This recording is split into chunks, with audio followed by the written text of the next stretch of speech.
Today on the Philly Talk podcast, we got to talk about the two rule changes the Eagles proposed. One was accepted, this one right here, and the other one hasn't been denied, but it also hasn't been accepted, and I don't know how I feel about it. It's the 4th and 20 instead of an onside kick. We'll talk about that at the end.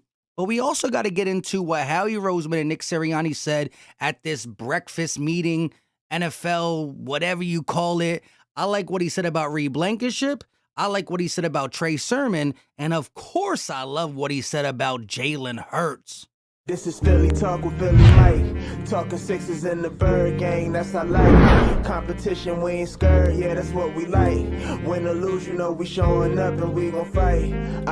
You see we strive for the sky every day that go by. And every single week we screaming fly, Eagles fly. This is Philly Talk with Philly Mike, yeah. This is Philly Talk with Philly Mike, yeah.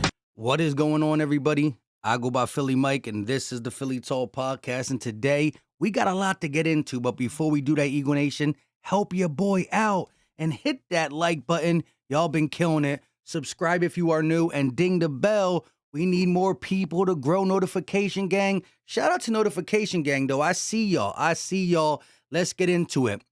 Now, we got to talk about Jalen Hurts. We got to talk about Reid Blankenship, who will get an opportunity to be a big-time playmaker on this team. And he only played 10 games, started 4. We'll talk about it. But I got to ask you a question. NFL accepted the Eagles' proposal to allow players to wear the number 0, Agent 0. The first rumor was, we are doing this for Christian Gonzalez out of Oregon.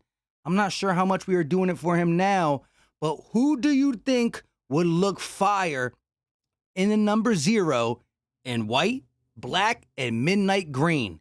It could be a player that might come here via the draft, or it could be a player already on the team. Shout out to LB. I saw right before I got on here that he said Reid Blankenship should rock 0. And low-key, I think it should be a defensive player. I think it looks cool in the secondary. But let me know your thoughts. I want to have fun with it and hear from y'all. So let's get into his comments about the one and only Jalen Hurts, whose contract is coming up. Howie Roseman said it is going to be done sooner rather than later. I know we keep hearing that, but it's getting closer. You can just tell, and we're doing it the right way. Don't let the Lamar Jackson stuff fool you. Baltimore is making a mistake. And the Philadelphia Eagles won't make that mistake. You saw the jump from year 1 to 2. The jump from year 2 to 3 could be as good, maybe better. We don't know. Nick Sirianni said today, and I quote, Jalen Hurts is in the building. He's in the facility working like a maniac. He's working out. He's doing everything that he can right away to continue the dominance that he went out and did in 2022. And so now I'm saying nothing changes with him. He just had a great season, and he's back to work like he never left. This guy is going to be even better in 2023. But his team's not going to be that good. The offense will. Cam Jurgens might just be as good as Isaac Seumalo. I'm not trying to take anything away. I've always said Isaac is a B+, a B player. He plays alongside Hall of Famers. It's going to help Cam Jurgens. And the running back room, we're going to talk about that because Trey Sermon's coming up. But yes, Miles Sanders is better than who we have in here. But we're still deep there. And the offensive line provides the holes for these running backs to go through. And who knows if we're done? According to a lot of Eagle fans, hashtag as Philly 500 will say, draft number 5. We text once in a while. We talk on Twitter. He's trying to get me fully on board. I like the Bijan talk, but I just don't know where I'm at until the middle of April. I'll fully know in the middle of April. That being said, this guy's going to work. He got the same offense. Brian Johnson, to me, is going to run a similar system. I think he'll be better situational. He really, really understands Jalen Hurts. It's part of the growth from year 2 to year 3 in the league, but year 1 to year 2 starting. This guy is going to have a different defense. But Reddick and Sweat and a lot of the sacks are still there. And yes, we're switching out CJ and Marcus Epps, who was undrafted, TJ Edwards, who was undrafted, for guys who got to prove it too. But if you're asking me, why do I believe Nicholas Morrow can play good in this system? Terrell Edmonds, because they got big play Slay, Bradbury, Fletch, Graham, Reddick, and Sweat. When you have a pass rush, when you have lockdown corners, your job around is easier. So if Morrow's going to become something, if Terrell Edmonds can have his best year, it's going to be in this system with Sean Desai, not anywhere else.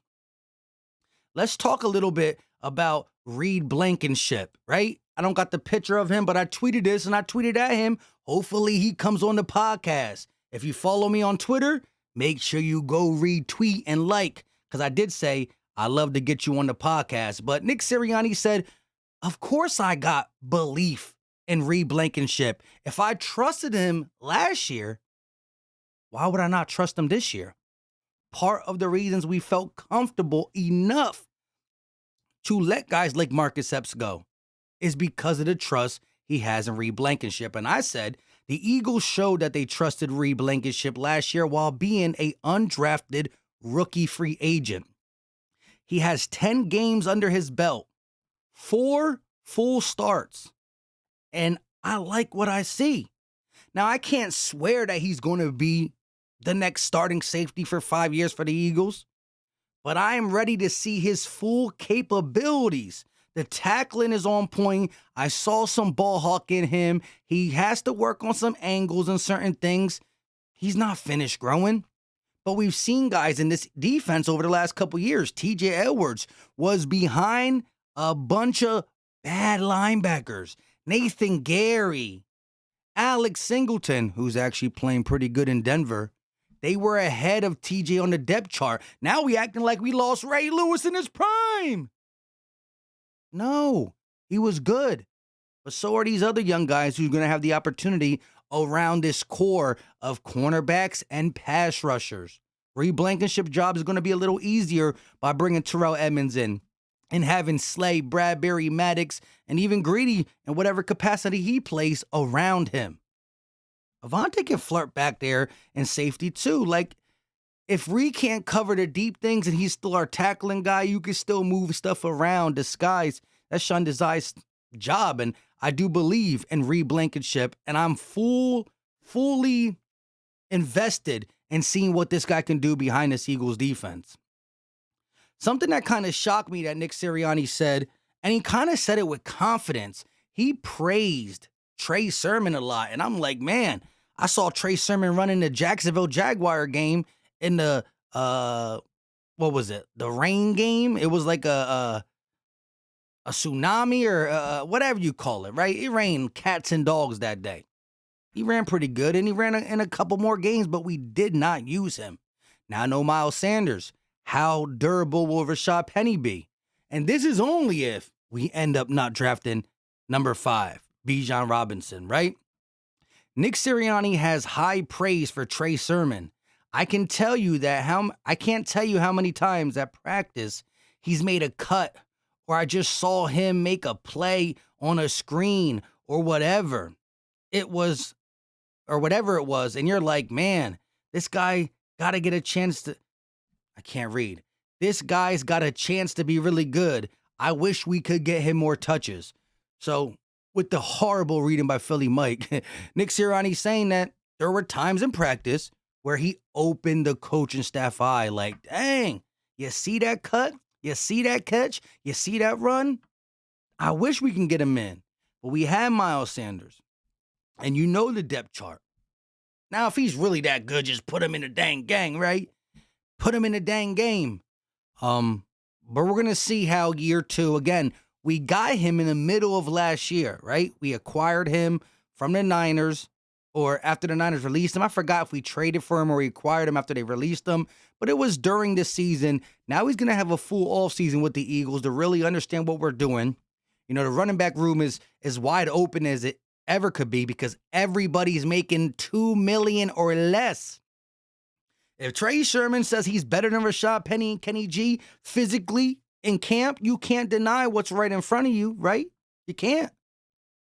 Miles Sanders was the clear guy last year, and we still implemented a Boston Scott, Kenny G, and he got a couple carries.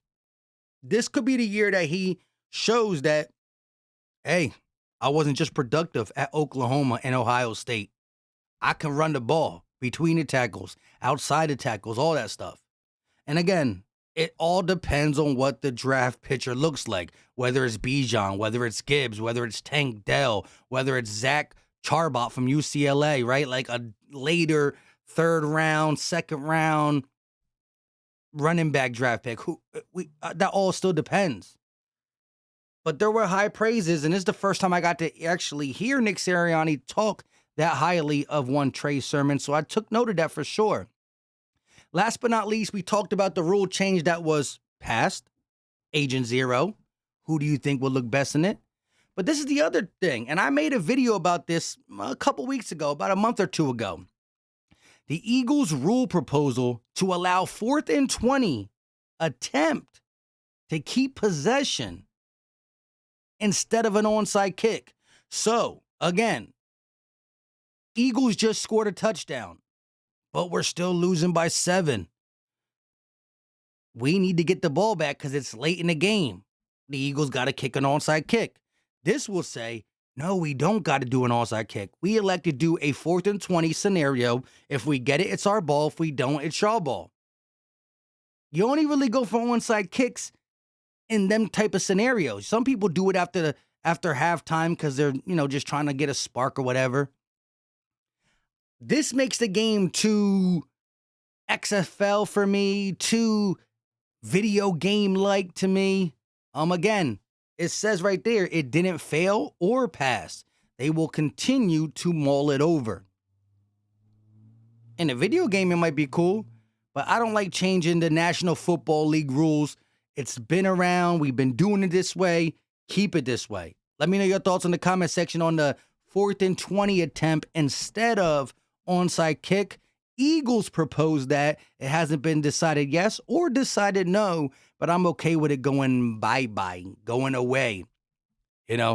Teams like the Chiefs could use that. Look, they won't do an onside kick because it's not likely to get. That 4th and 20, who knows? They might just try to come at somebody's jugular in the second quarter.